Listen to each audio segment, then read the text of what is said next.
Thank you, Arsen, for having me. And I can first say that my coming to moment to science were many moments.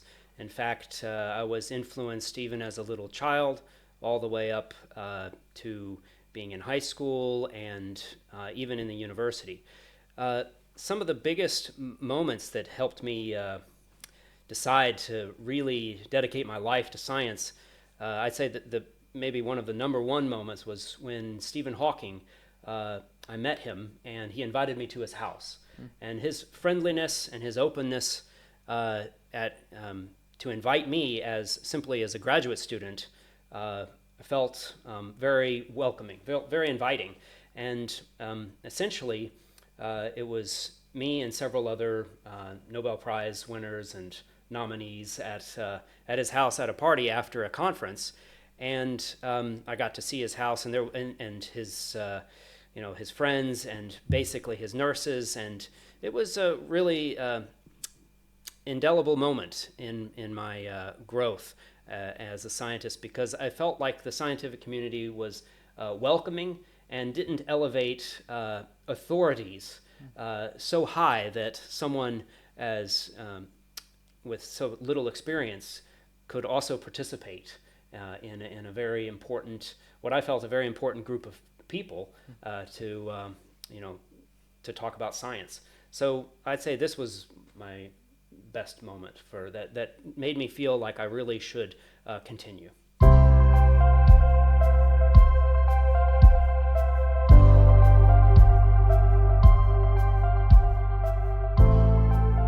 this is a really nice question. So, the well, the first question is pretty different from the second question, but the first question being about failed experiments. I think that there's really no such thing as a failed experiment, because every experiment you do, you always end up learning, even if it's not the result that you were anticipating. So it's a win-win situation in the sense of experimentation, where you always end up learning.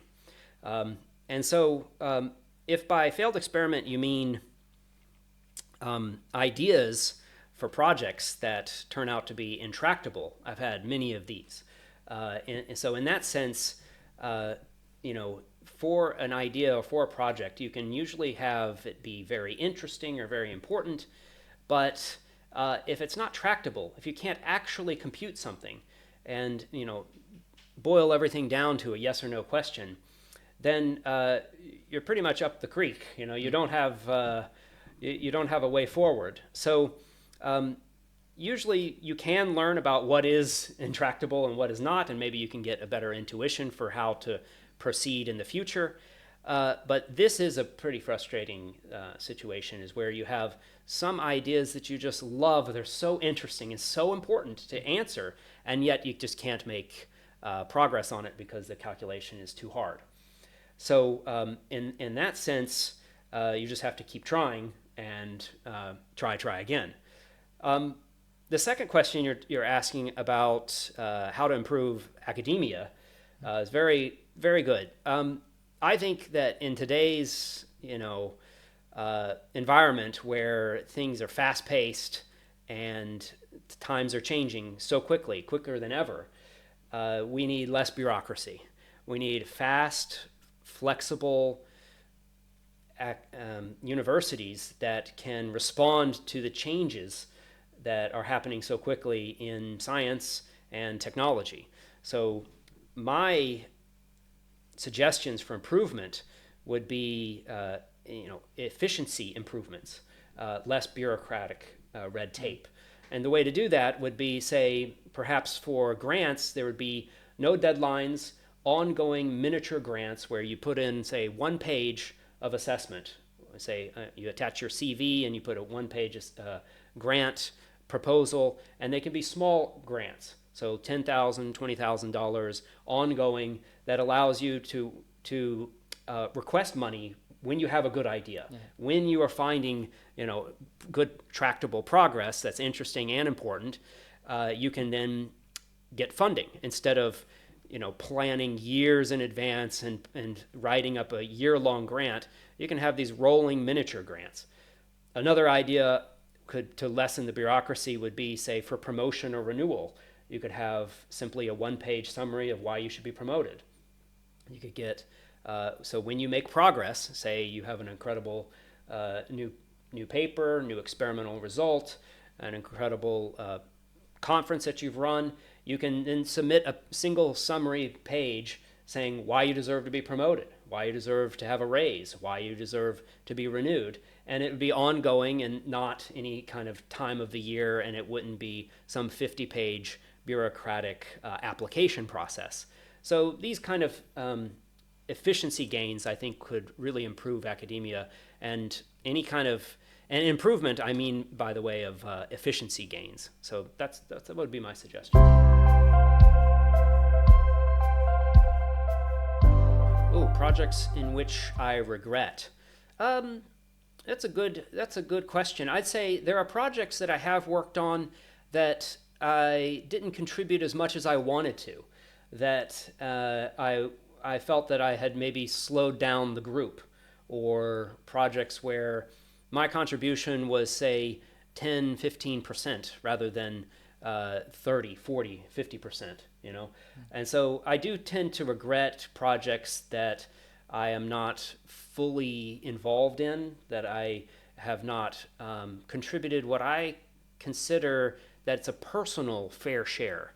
So for the feelings of regret, that might be the first thing that comes to mind. Any other projects? Well, let me think. No, I think that's fair. I think that's the only thing that comes to my mind at this point. Yeah. So what about the projects which not regret, which was great? Well, the projects that I feel that are great are ones that I personally, had the idea and originated it, and then made significant contributions toward advancing that idea, and participated with fantastic colleagues who were able to understand the idea and basically adopt the idea as their own, and feel that they made a great contribution. When you work in a team, and you can have so much fun, and I feel like when everybody feels that they have this ownership of the idea and make good contributions, sometimes my colleagues will take some of my ideas and then run with them and advance them so much I feel like I'm left behind, and I feel like I may not even own the idea anymore. But the times where we're all working together and we're all contributing and we all have an important role to play, this feels fantastic.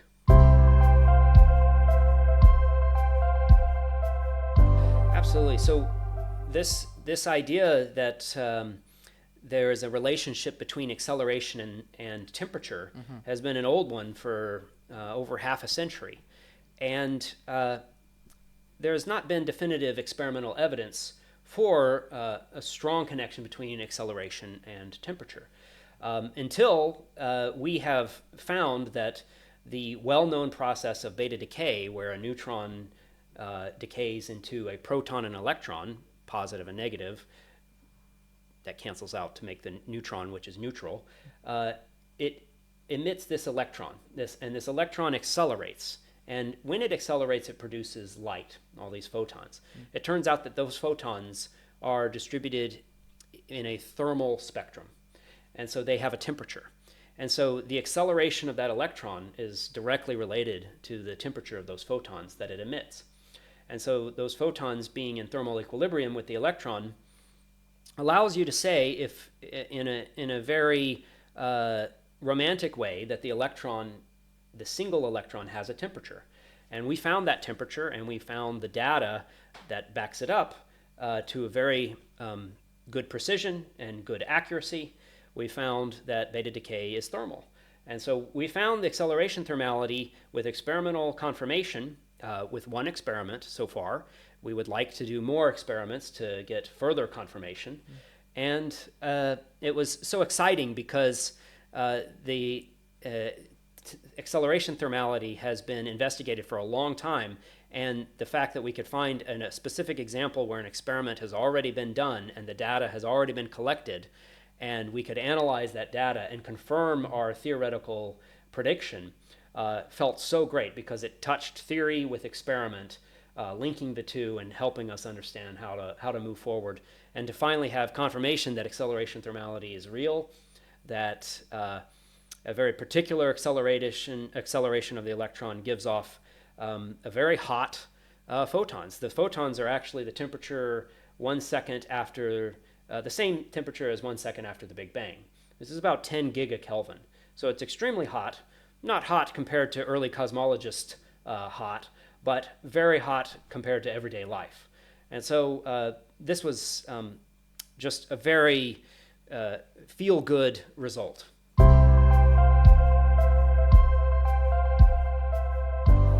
Where they can read these papers? Yeah. Oh, yeah. So typically in physics, they publish their preprints first on what's called the archive. It's a centralized website that has all the physics preprints. Most physics work is on the archive, and this has been since the 90s and maybe even the late 80s. So the physicists were some of the first group of scientists to actually do this and post their work before they publish it, in order to sort of claim their territory, claim their ground, at the same time allowing other scientists to immediately read their work and give them feedback before peer review. Now, to do good science, you still need to have peer review, you still need to have a stamp of approval from the publication, but at least now there's a separation between peer-reviewed publication and everyone being able to read your results, and your results being instantly available for the entire community to read, and your reputation to be at stake for those results. So you can just go to the archive. Now, there is a little bit of some controversy associated with censorship.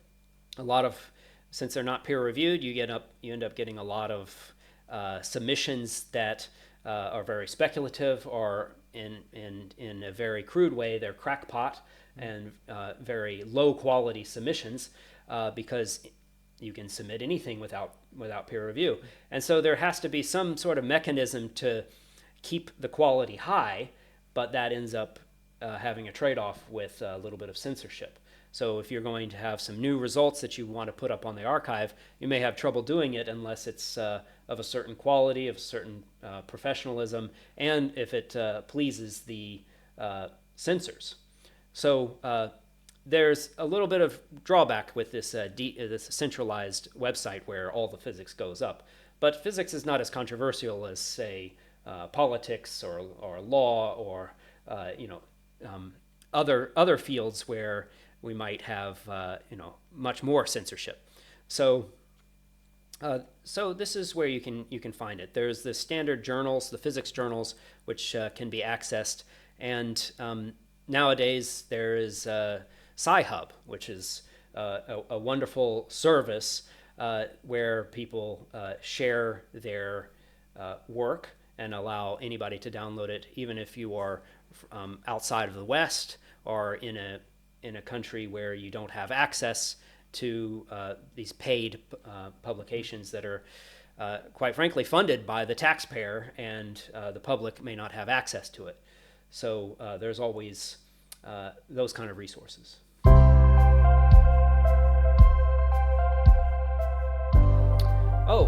So as a scientist, you're always going to find that when you submit your paper for peer review, that there will be some peer reviewers who will not like your paper. They will either find it not interesting or not important, or they don't think it is novel enough. And so these are usually the three things that you'll get rejected for. Almost always, if your work is correct and rigorous, it won't be rejected for being wrong. It usually is rejected because it's a matter of taste. Maybe it doesn't fit the journal's scope. Maybe it doesn't fit the journal's mission. Maybe it's just not something that the peer reviewers appreciate. Maybe the presentation is lacking. Maybe it's too long. Maybe it's not fleshed out enough. It's too short. There's all sorts of reasons to be rejected. and you'll find that most papers are rejected, and my experience in that work is no different.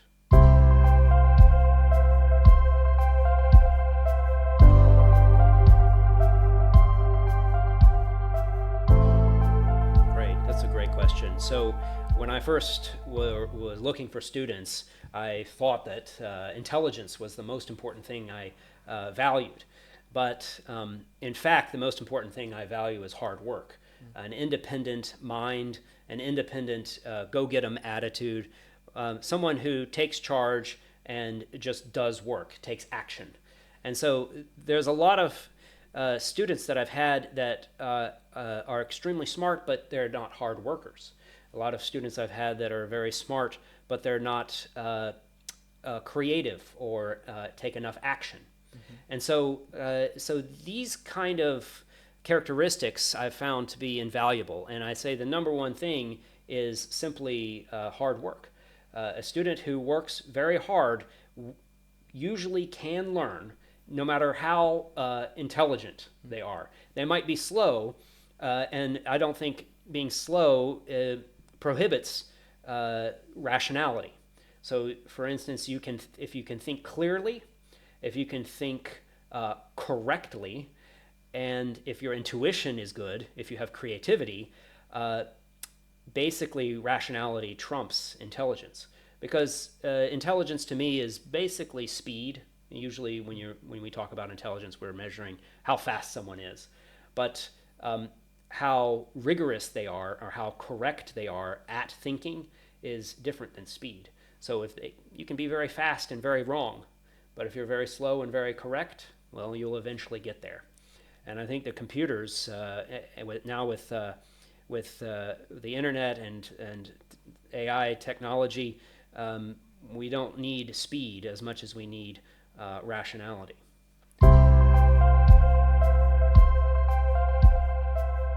So the quality of the professors, well, that's a good question because I've had a lot of different instructors, a lot of different teachers, a lot of different professors, and each one is very different. And there are professors that have charisma and likability, and then there are professors that actually help you learn.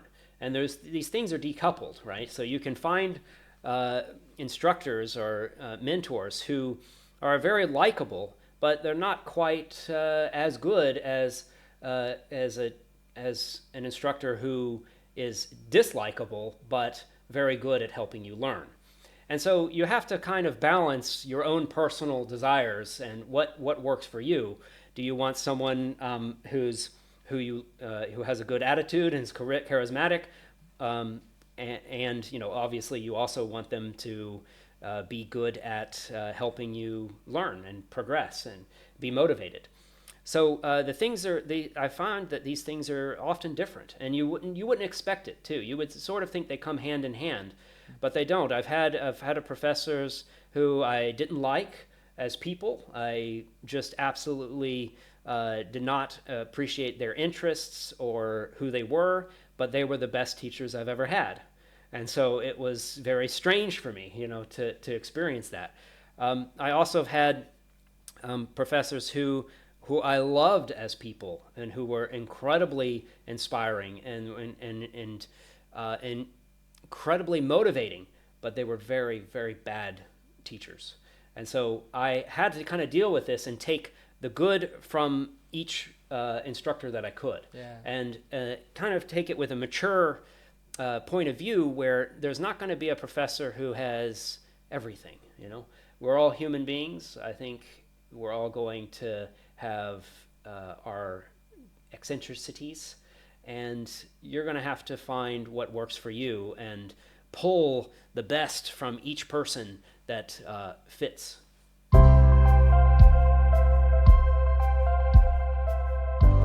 Yeah, I find that each student is different, just like each professor is different. Each student has their own needs and for how they learn. Some actually need what was particularly tough for me to figure out is how often I need to have a meeting with a student. So for instance, do I need to meet with a student every other day? Or do I need to meet with a student once a month? Some students prefer a hands-off approach where I have less management and give them more independence so that they're free to roam, free to think, free to work hard, free not to be bothered, free not to be micromanaged.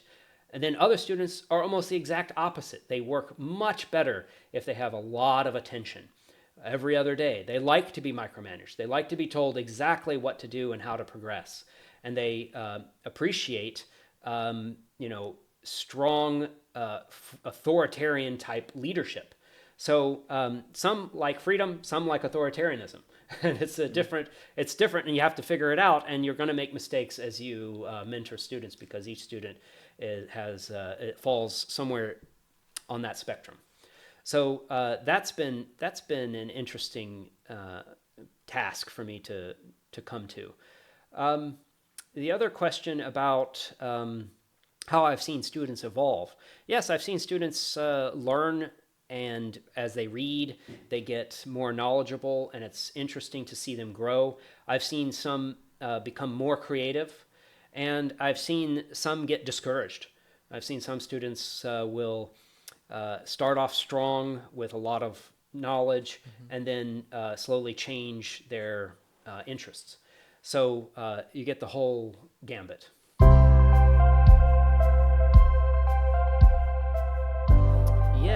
Yes, I can think very specifically. This one time I had a student that made a nice discovery, and I didn't believe her.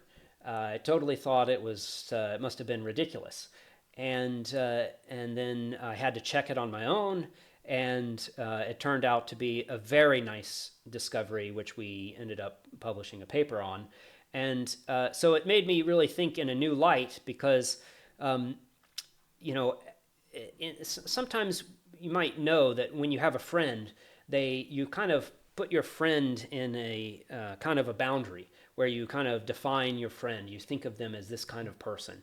And when they change or grow or move outside the boundary, it's hard for you to redefine your friend and reappropriately define who they are.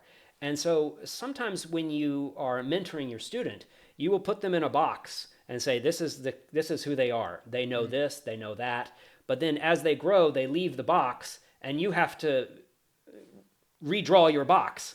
And it's a constant process of understanding that and not being too strict on how you put a student in a box, right? You have to be willing to let the student grow and grow in your mind and how you understand that their growth is happening. So I found this actually for me is that during my studies, my advisors would often put me in a box and underestimate me. And then over time, I would exceed those expectations, but they still kept me in this kind of definitional idea, this framework of how they saw me. And I had to really fight for myself to let them see that I have become different, that I know more things, that I am more skilled, that I have developed a certain amount of creativity that they didn't recognize before. And so sometimes you have to fight for yourself to be seen as the new person that you are.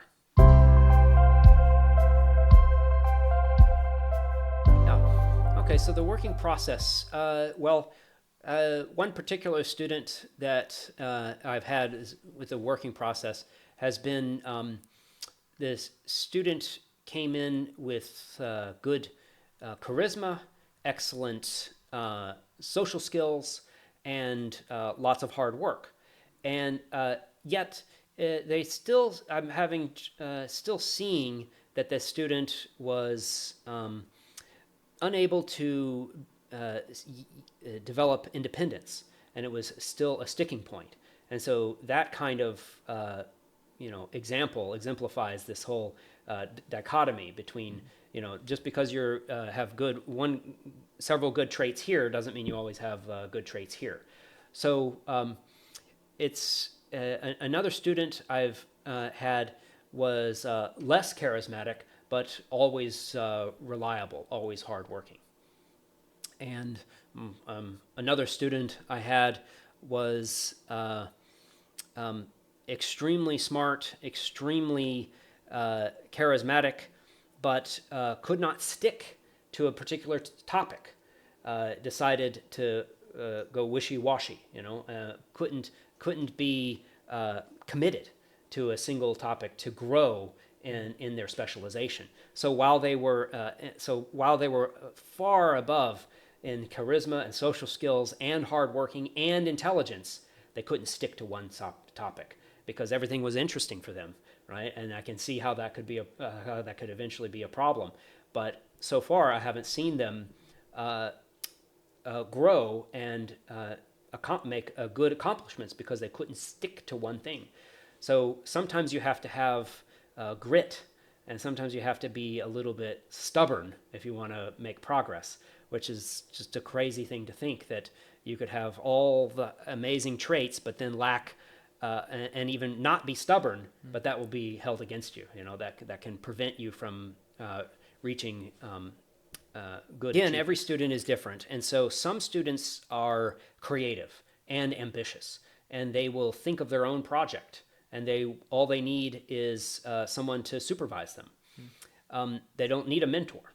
They just need a supervision, just to make sure that they're not going crazy, just to make sure that they're keep staying sane, basically. So, but these are rare. These are rare students. Other students need a project to be exactly spelled out for them with step-by-step instructions on how to finish the project, and so these are kind of two opposite ends of the spectrum.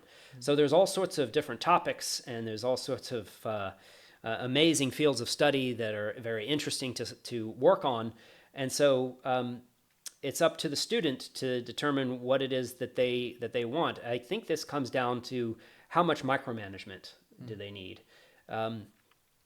Do they need to be told precisely what their project is versus do they have an idea and can they go out on their own? Ideally, it's my opinion that the further along you can go to be ambitious and to create your own project and to be independent furthers this idea of an independent researcher, because the PhD program is a bit of a training wheel process. It's only the beginning. Once you get the PhD, it's only the start of your research. It's the start of your research career. So the idea here is to develop skills so that you can be independent, so that you don't need to ask for help from a mentor or an advisor or supervisor, that you can go out on your own to some degree and be creative and independent and work on your own and find the answers without an authority figure. Now, you're always going to want to have someone it's very helpful to have someone who's smarter than you, more experienced than you, someone who can act sort of as your mentor. But there's a difference between a mentor and say, an authority. And so I think with the PhD program, your PhD advisor basically acts more in the sense as an authority that you can, who at the end of the day will tell you what you need to have be done. And ultimately, you want to be able to agree, at least come to some agreement or some eye to eye with your PhD advisor. If you can't do that, you might need a new PhD advisor. So, but at the end, like I say, at the end of the day, it's this training program. It's original research, but it's also helping you to become a researcher who can do original research. I can boil it down. The idea was that there was a particular motion that gave a finite amount of energy, that if you were to say that an electron were to travel along this particular motion, it would emit radiation and light. And the amount of light was finite. And I thought that was very interesting, and it was a very fundamental type of motion that had a lot of high degree of symmetry. But then the student found that the motion was asymptotically uniformly accelerated, which made no sense to me, because I thought if you could accelerate forever, you would be no way to emit infinite energy. I mean, a finite amount of energy, and that it would be kind of too fundamental. I thought that this was just some motion that was high symmetry, that was very beautiful, but not as fundamental as asymptotic uniform acceleration. And she found that it was asymptotic uniform acceleration, and I thought for sure she did something wrong with the mathematics. But I had to verify it myself, which took time, and uh, and and I was so pleased to see that she had done this, and it was a real accomplishment. So so we explored this motion, and we found some very interesting. We eventually found the color of the light, and we found the number of particles. We found the whole spectrum of it, and basically we solved the motion, and it was a great a great time period. Yeah. This is a wonderful question, because I think that you really do have to have some daily rituals, some daily habits that are outside of science that can really help you succeed. And I think one of the number one hacks for succeeding at science, at physics, is actually to succeed at fitness. So I think it's important to sleep well, to eat right, and eat cleanly and have good nutrition, and to exercise well. So one needs to do resistance training. One needs to do low intensity cardio like walking. One needs to eat high protein and low sugar and low oil, and one needs to go to bed on time and get a lot of sleep, and in a cold, dark, quiet place. So focusing on fitness, actually, the energy that you put into fitness, you get more energy back, even that day.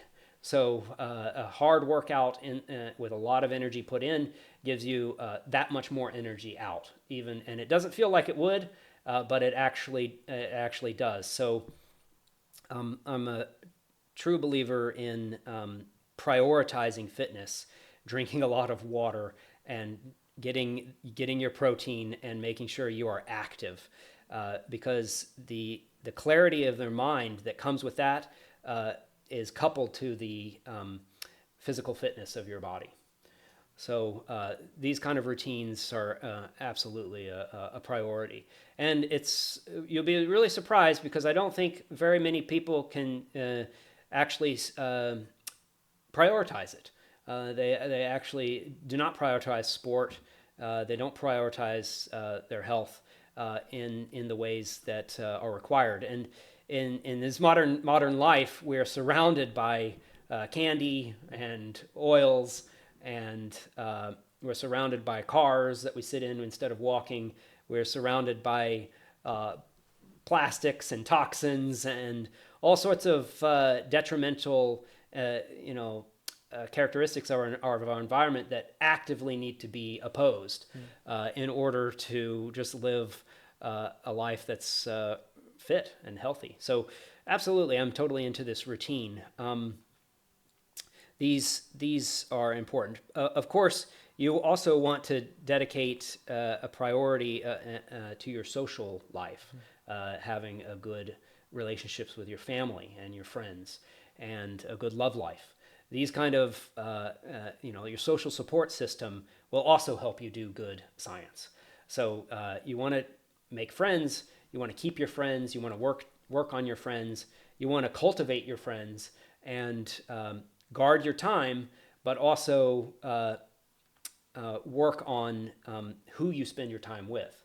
So this is also like another pinnacle besides fitness, is your family, your friends, and your personal life.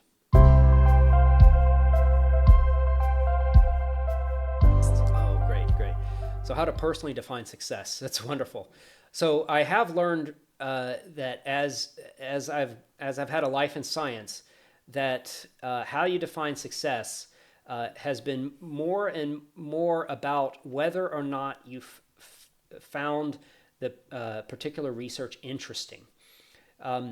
the idea of the number of publications or these number of citations or your career or your salary or your status, these things have become less and less important, and and fame and respect are less and less important. It's more about what has become more and more important is whether or not I have enjoyed the process, whether or not I find the discoveries and the work interesting, whether or not it's like the journey rather than the destination. This tripe, trope, if you will, and this idea that you're doing the science. The reward is, the interesting, feedback that you get from your colleagues who use your work, who appreciate your work, and the thrill of discovery, the personal thrill of discovery, that when you're just doing it on your own, alone, you have a personal thrill of, wow, I was able to compute this. It was very fascinating. It was very interesting. I worked very, very hard and I did it. And these kind of things matter so much, is like helping others, as far as research goes, helping others with their research, helping yourself understand something.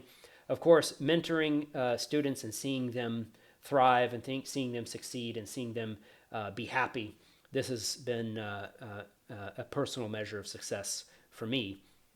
I had always wanted to kind of do maybe some different science. I was hoping to maybe do terraforming and climate control, so that I could contribute to the idea that Mars or the Moon or Venus could be habitable one day, or that the Earth's climate could be more controlled and more efficient. Maybe give the human race a little bit more freedom over the weather.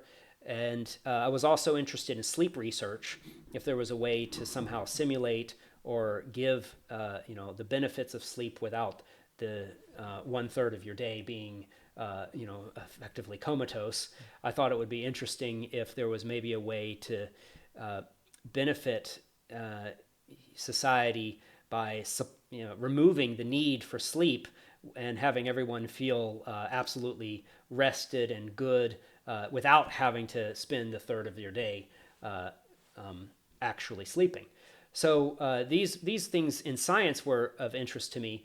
But outside of science, if I wasn't going to do science, I would have been very interested in something that's, I think, is I've seen law and language evolve over hundreds of years, but I haven't seen the money evolve over hundreds of years in the way that we've seen the advent of Bitcoin. So I'd be interested in Bitcoin education and fixing the money, fixing the world, because I think that there's so much inefficiencies with centralized money that is basically being printed and takes away people who are prudent and are saving for the future. It effectively harms the ability for people to do science, because every scientist is now forced to also be an investor. Every plumber, every writer, every architect, every profession has to also invest their money to keep from losing it. And I think that investors should invest, but writers should write, farmers should farm, and teachers should teach. And so with the advent of Bitcoin, I think that now that we could just save in Bitcoin, it alleviates this pressure to have to figure out how to protect your wealth. So I would certainly go into Bitcoin education and this the digital capital, and furthering the fixing the money, which brings so much efficiencies to not only science but all the professions in society. So.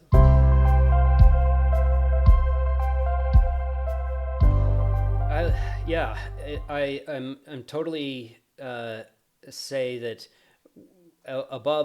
perhaps above all, you should prioritize your fitness and your health. And I think it logically makes sense that you can't have family or friends if you're dead. You can't do science if you're dead, right? So at the end of the day, you do need to prioritize your health and your fitness. So if you make it a priority, you say the number one thing for my entire day needs to be fitness. And then after I've made sure that I've taken care of my fitness, then I can work on physics or finance or family. And so you just have to prioritize it. You really have to. It's super difficult to go to bed on time. It's easier to get up on time than it is to go to bed on time. But you have to take. I like to think of it in terms of three pillars of nutrition, exercise, and sleep.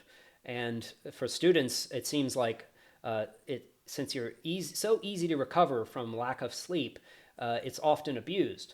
But it will catch up to you in time, these habits. So what I would recommend is to really prioritize sleep, go to bed on time. Cold, dark, quiet, and maybe have a bed ritual where you don't have screens. You stick to red light rather than blue light, and you calm yourself down in order to get deep REM sleep and stage 4 sleep. And it probably should go for 7 to 9 hours. Obviously you want to live a little. You can forgive yourself for making mistakes. You do want to go to a party or two, and you do want to enjoy your life. But we should probably consider that enjoying your life is often done with discipline, because discipline is freedom. So when you have discipline, you end up having more enjoyment, more freedom. It often seems like it's a cage, like you're trapping yourself to go to bed on time or something, but it actually provides you with more energy, more interesting experiences, better health, better mental clarity. And so at the end of the day, fitness is probably needs to be number one priority.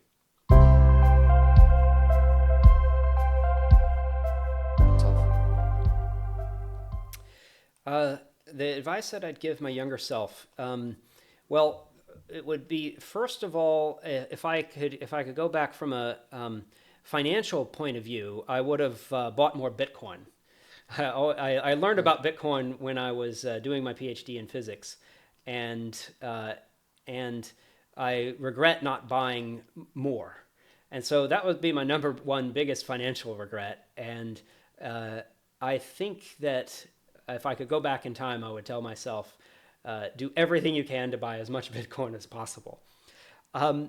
For as far as physics is concerned, I can't think of anything that I regret, except that I would go back in time and maybe tell myself to some tips on how to be more socially suave, how to get in on certain projects. I would probably want to be there's several projects which I would have loved to have participated in, and had I talked to the right people at the time, I would maybe tell myself, please talk to them and be in touch with them and try to get in on that and learn that topic, because that topic becomes incredibly important and incredibly popular.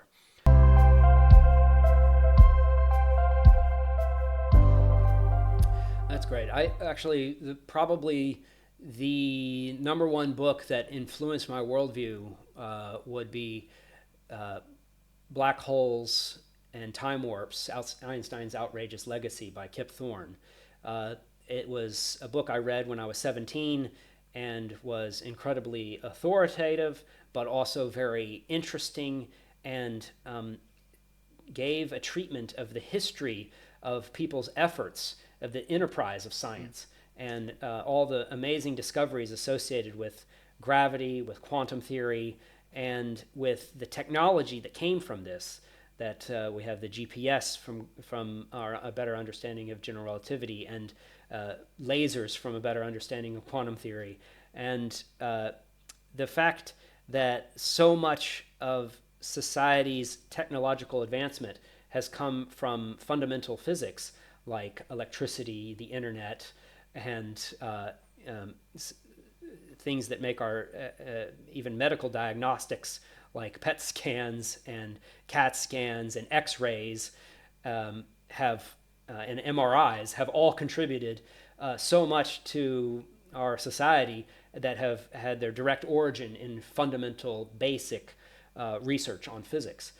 So this really influenced my idea that studying physics is crucial for the survival of the human race. And so it's not just interesting, but also important.